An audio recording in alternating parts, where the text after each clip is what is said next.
Hi friends, అందరూ బాగున్నారా? నేనైతే బాగున్నాను. ఈరోజు కూడా ఒక లవ్ స్టోరీ చెప్తాను, వినండి. ప్రేమ ఈ రెండు అక్షరాల పదం రెండు జీవితాలని కలుపుతుంది.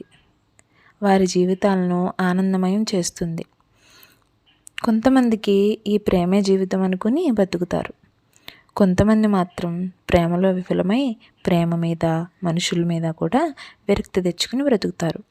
ప్రేమే జీవితం అనుకున్న ఒక ఇద్దరి కథ చెబుతాను, వినండి. మన కథలో hero name Abhimanyu, heroine name Sasirekha. పురాణాలలో అభిమన్యు, శశిరేఖలను శ్రీకృష్ణుడు కలిపితే మన అభి శశిని ఎవరు కలుపుతారో చూద్దాం. అభి చాలా పెద్ద బిజినెస్ మ్యాన్, చాలా మృదు స్వభావం కలవాడు. శశి చిన్నప్పటి నుంచి అనాథాశ్రమంలో పెరుగుతుంది. డిగ్రీ కంప్లీట్ చేసుకుని ఏదైనా జాబ్ వచ్చిన తర్వాత హాస్టల్కి వెళ్ళాలి అని అనుకుంటుంది.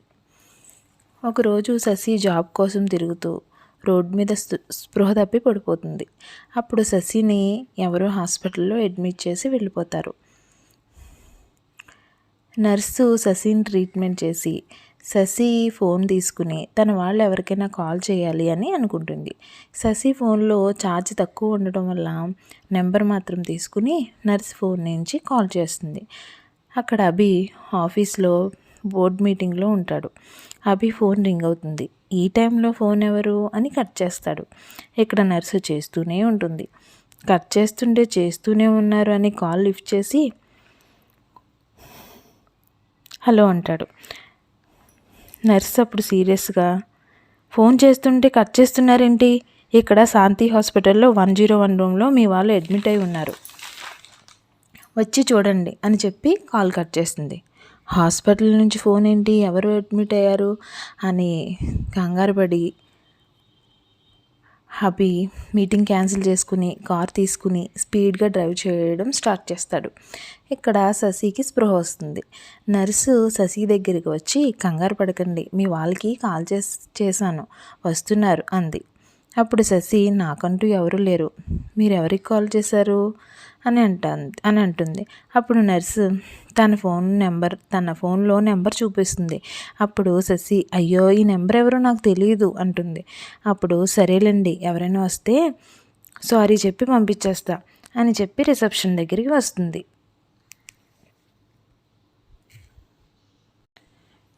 అభి హాస్పిటల్ లోపలికి వచ్చి నర్స్ని అడుగుతారు, మీరేనా నాకు కాల్ చేశారు అని. అయ్యో అదా అండి, సారీ అండి, రాంగ్ నెంబర్ డైల్ చేశా అంటుంది. అభికి చాలా కోపం వచ్చింది. నేను ఎంత పెద్ద మీటింగ్లో ఉన్నానో తెలుసా, ఇలా కాల్ చేసి డిస్టర్బ్ చేశారు, మీ వల్ల మీటింగ్ క్యాన్సిల్ అయింది అని సీరియస్ అవుతాడు. అయ్యో సారీ చెప్పాను కదండి, ఇక వదిలేయండి, ఎలాగో వచ్చారు కదా, ఆ అమ్మాయిని చూసి వెళ్ళండి అని అంది. సరే పదా అని అభి నర్సు తీసుకుని శశి రూమ్కి వెళ్తారు. నర్సు శశి దగ్గరికి వెళ్ళి, నేను కాల్ చేశా కదా, ఆయన ఈయనే అని చెప్పింది. సారీ అండి, మీకు ఇబ్బంది కలిగించాం అని అంటుంది. అప్పుడు పర్వాలేదండి అని అంటాడు. ఐఎమ్ అభి అంటాడు. నర్సు మనసులో, ఇప్పటి వరకు సీరియస్ సింహంలా ఉండి ఇప్పుడేంటి ఎంత కూల్గా మాట్లాడుతున్నాడు, ఏదో తేడా కొడుతుందే అనుకుంటుంది. తర్వాత అభి శశిని, అసలు ఏమైంది అంటే, జాబ్ కోసం తిరుగుతూ ఉంటే స్పృహ తప్పి పడిపోయే అభి గారు అని అంటుంది. అయ్యో ఓకేనండి, మీకు హెల్త్ సెట్ అయిన తర్వాత ఒకసారి ఆఫీస్కి రండి అని చెప్పి వెళ్ళిపోతాడు. శశి హాస్పిటల్ నుండి డిశ్చార్జ్ అయ్యి మరుసటి రోజు అభి ఇచ్చిన ఆఫీస్ అడ్రస్కి వెళ్తుంది. అక్కడ ఆ ఆఫీస్ చాలా పెద్దది. ఇంత పెద్ద కంపెనీలో నాకు జాబ్ వస్తుందా అనుకుని లోపలికి వెళ్తుంది. అభి శశిని చూసి అభికి శశిని పిఏగా చేస్తాడు.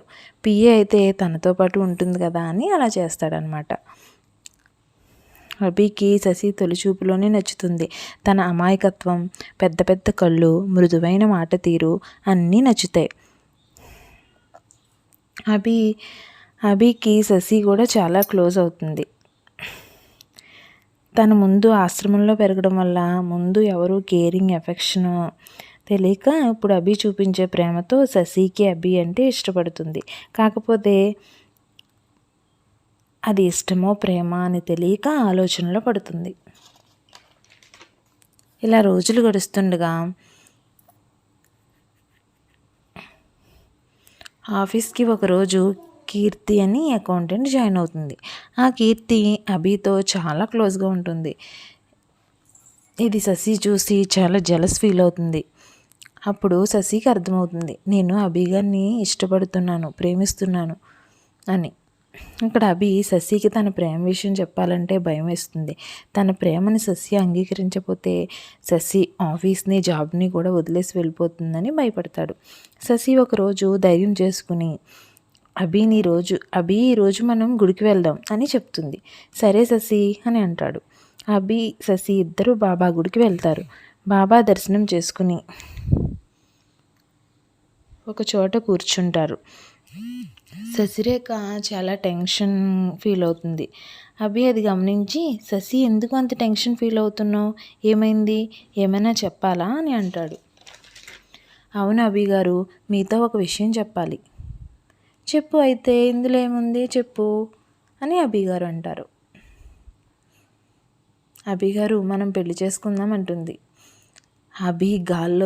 అభికి గాల్లో తేలుతున్నాడు. ఆనందంతో ఉక్కిరిబిక్కిరైపోతాడు. శశి, నిన్ను హాస్పిటల్లో చూసినప్పటి నుండి నువ్వంటే ఇష్టం, ప్రేమ. నేను ఈ విషయం నీకు చెప్తే నువ్వెక్కడ నాకు దూరం అయిపోతావా అని భయపడ్డాను. ఇప్పుడే పెళ్లి చేసుకుందామంటే ఇప్పుడే నేను రెడీ అని అంటాడు. వద్దు అభి గారు, ముందు మీ పెద్దవాళ్ళకి చెప్పి వాళ్ళ అనుమతితో చేసుకుందాం అంటుంది. సో ఫ్రెండ్స్, అభి శశి ఇద్దరూ హ్యాపీ. సో పురాణంలో అభిమన్యుని శశిరేఖలను శ్రీకృష్ణుడు కలిపితే ఈ కథలో అభి శశిని ఎవరు కలిపారో మీరే కామెంట్లో చెప్పండి. బాయ్ ఫ్రెండ్స్, మీకు ఈ వీడియో నచ్చితే లైక్ చేయండి, షేర్ చేయండి, సబ్స్క్రైబ్ చేయండి.